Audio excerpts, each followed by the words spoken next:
Hey friends and fellow lash artists, I know I've been MIA for a while and some explanations may be in order. Well, first off, how have you guys been? I've missed you all.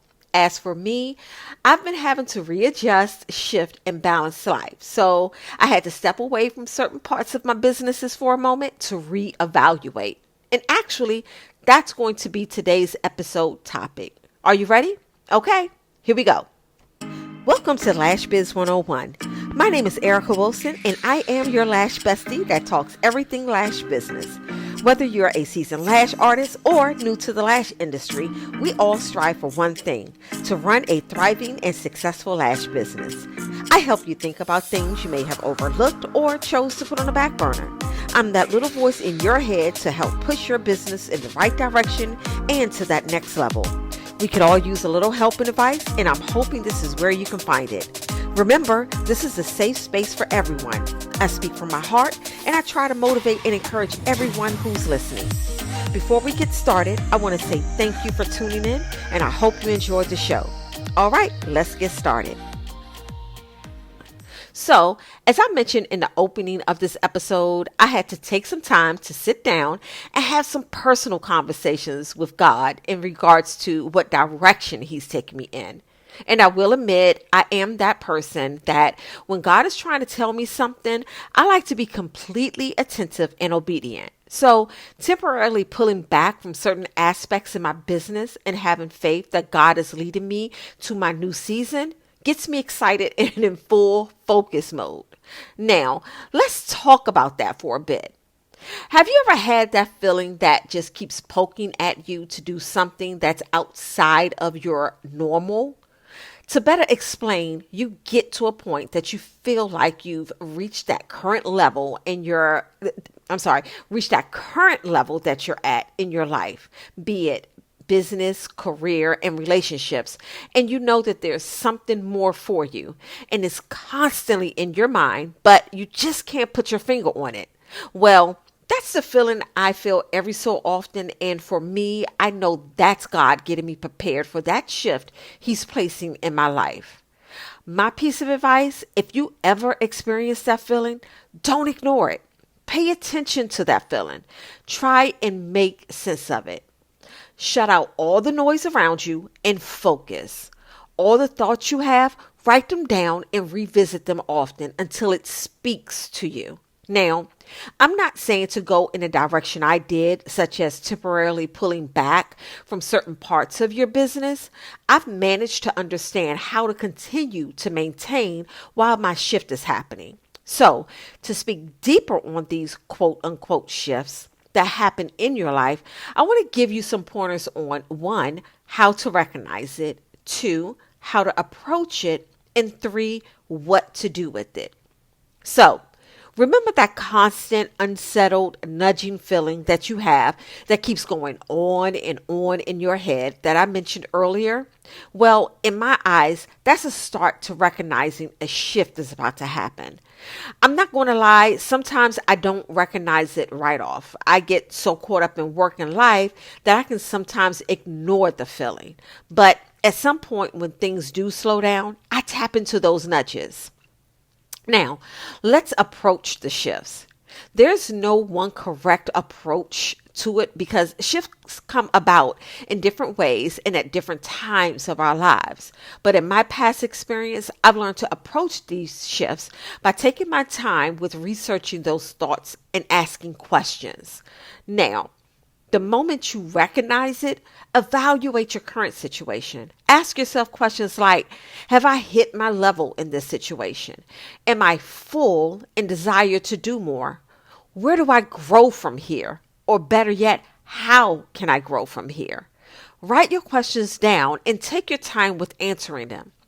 Don't rush that process. It's the start to your next level. So you want to take your time. Feel what you're feeling and listen to your gut. Now, let's figure out what to do with this shift. Honestly, there's no one answer to this because we all have different lives and we deal with things differently. The best I can do is share with you what I do when I feel that shift happening. Again, as I mentioned earlier, that I tune out everything around me.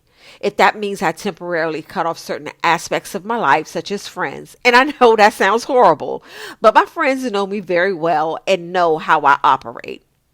I may not even post on social media for months. Why? Because for me, when I'm trying to tune into that nudging feeling, it's hard for me to set aside it's hard for me to set that aside and be creative with posts. So it's like that whole thing of walk and chew bubblegum at the same time. And it's just hard for me. Same goes for email marketing. I know this may seem crazy to y'all. Like some of you may be saying, this woman actually stopped running her business.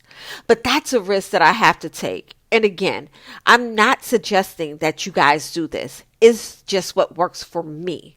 And you guys have to do what works for you. And I don't immediately stop everything. I do it to a certain level of moderation that feels comfortable for me. Remember, I'm just giving you a view of how I handle it. Now, the purpose of me sharing this information with you is because I know I'm not alone with those feelings. But I know that a lot of you are not sure of what it is and what to do. And what I can tell you is that when I tap into that and I do jump back into life and business, I reap the benefits from it. God has blessed me with that insight. I pay attention and I do what needs to be done. And from there, my blessings flow. Now, I will put this disclaimer out there. Blessings is not like some Jack and the Beanstalk magical type stuff. Me personally, I don't believe in magic, luck, and overnight success. I believe in God and the blessings that He's provided for me. I know that God already has my destiny planned out from beginning to end. He already knows. He's already placed certain blessings and vessels in my path, and it's my responsibility to listen, be obedient, and keep my faith in Him. And that's what's kept me thriving in life and in business. And it feels good to know that my God is a mighty God and has me covered. Okay, so I know the title of this episode is Shift and Balance, and I've talked a lot about the shift. So here's how I balance it. LASH besties, I want to take a quick moment to share something with you, and then we'll get back to the podcast. I'm not sure where you are in your lash extensions business. Either you're a new lash artist or maybe you're seasoned. In any case, I want to help ensure your business is set up for success. Truly. You see, when I first started lashing 12 years ago, I thought just taking clients and doing lashes was all I needed to do in order to run a lash business. Boy, was I wrong, and I had to learn that the hard way. Back then, there was no one who offered tips or advice with what to do first and what direction to go in. I had no idea that I needed to register my business, get a business accountant, hire a business lawyer, get business insurance, have an ironclad intake waiver form, how to put together a business plan, so on and so forth. Well, I don't want you to be like I was with learning the hard way for years. It was so hard to bounce back from all the setbacks that I knew nothing about. That's why I decided that no one would need to ever experience that feeling I had. So I did something about it and wrote a book, The Lash Artist Guide to Success, How to Run Your Lash Extensions Business. This book is like a business coach in your hands. I give you everything very important for your business to be set up properly and to avoid any setbacks. I also give references, examples, tips, and much more to make it as easy as I can for you. So please, don't be like me. It took me years to get my business on track.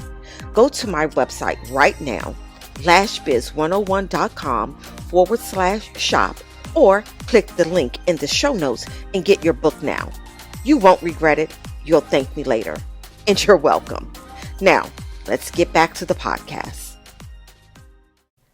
I do a lot of praying. I pray that God continues to give me the strength to balance my life and businesses while getting prepared for the shift He's placing in my life, because it can be tough and overwhelming. Your relationship and businesses can be affected by it big time, and you have to be equipped mentally with knowing how to keep it all together. Most times I feel as though there's not enough hours in a day, but I know that God is never going to give me more than I can bear, and He hasn't so far. There are times when I'm in the thick of it and can't see the light at the end of the tunnel. And then when I look back at it, I'm like, if I can handle that, I can take on anything. We always get all dramatic and think that every new situation is the toughest. We're human, but He already knows what I can handle, my strengths and my weaknesses. So I know if it's placed in my life, I'm tasked with completing it, and I get excited about the outcome because I know it's for my greater good. I try not to get too overwhelmed during these shifts because in the beginning, when I didn't know what to do with these shifts, I used to get anxiety attacks. It affected my personal relationship with my partner because I would spend so much time researching the thoughts that would be running through my head. I literally would sit my face in my laptop all day, every day. And my partner, he felt left out. I wasn't spending any time with him. I mean, every now and again we'll go out and do something, but when we got back home, I would go my own way and put all my focus and time in my laptop. And it wasn't for a brief moment. It went on for months, and every time I had a shift, my relation with him suffered and was tested. In the end, I'm happy to say that 7 years later, we are still together. And we still have our ups and downs as with any couple, but we've figured out how to work through it, how he can play a part of this shift. And besides, it just made our relationship stronger and proved that we are each other's person. As for my businesses, they suffered as well. My head wasn't deep in the game as it usually was. I wasn't as creative. I started thinking about giving up and thinking that my new direction was the way to go. I stopped marketing and posting. It hit my bottom line significantly, and I was stressed out. But in the end, I knew that God was not going to stop placing shifts in my life. So my only option was to learn how to operate and balance life during those shifts. It was tough. I'm not going to lie. I lost a lot of money and opportunities because of my lack of focus. But I had to stay positive and know that life is all about lessons. A big lesson to learn nonetheless. But with consistent faith and prayer, God has never failed me. Now, some of you may be wondering why I did this podcast. I did this podcast to say, as entrepreneurs or solopreneurs, we all have those moments when we are not sure what those voices in the back of our heads are telling us or what those unsettling feelings are, and it can be very distracting. My advice is to slow down for a moment, breathe, and tune into it. Spend a few minutes a day figuring out what role it plays in your life and your business. Research it. Does it make sense? Pray on it. And if you're not a praying person, then meditate. But please don't ignore it. You never know how it can help your business and scale your business. Just don't allow it to overwhelm and affect other aspects of your personal and business life. And look, if it does, you will be okay. You've bounced back from plenty of other life's obstacles before, and it won't be end all be all. Also, be careful not to ignore those around that support and care for you and your success. They need to feel the love from you too. Sort it out. Talk to them. Let them know the quote unquote space you're in. They'll understand and may even be able to help you figure it out. In essence, find that balance that works for you. Everyone's balance is different, but it's healthy and necessary to have. So, as we come to a close, I want to thank you for taking the time to listen to this podcast. As always, I'm asking if you can please like, subscribe, comment, and share this podcast. It helps my small platform grow. Also, if there are any tips, ideas, or thoughts you have that you can contribute to this episode, email me at thelashbiz101@gmail.com, and I'll share them on a future episode. And if you have any questions for me as a fellow lash artist pertaining to the business side of it, email me at thelashbiz101@gmail.com, and I'll respond to it on a future episode. Now, if you would like to be part of my show, please feel free to contact me through the same email, or you can DM me. I invite any and everyone, no matter if you're new to lashing or if you have your own podcast, whatever it is, I would love to discuss topics with you. Don't be shy. I thank you so much for listening to me. And as they say, if you haven't already, please like, subscribe, and comment. And don't forget, please follow me on Instagram, TikTok, and Facebook at LashBiz101. And if you know any lash artists who may benefit from my podcast, please forward this to them. And before I leave, here's a quote I want to leave with you. If you do what's easy, life is hard. If you do what's hard, life is easy. I'm not sure who originally said this quote, but I was told this years ago, and it always resonated with me and inspired me. And I hope it does the same for you. Until next time, love you. Bye.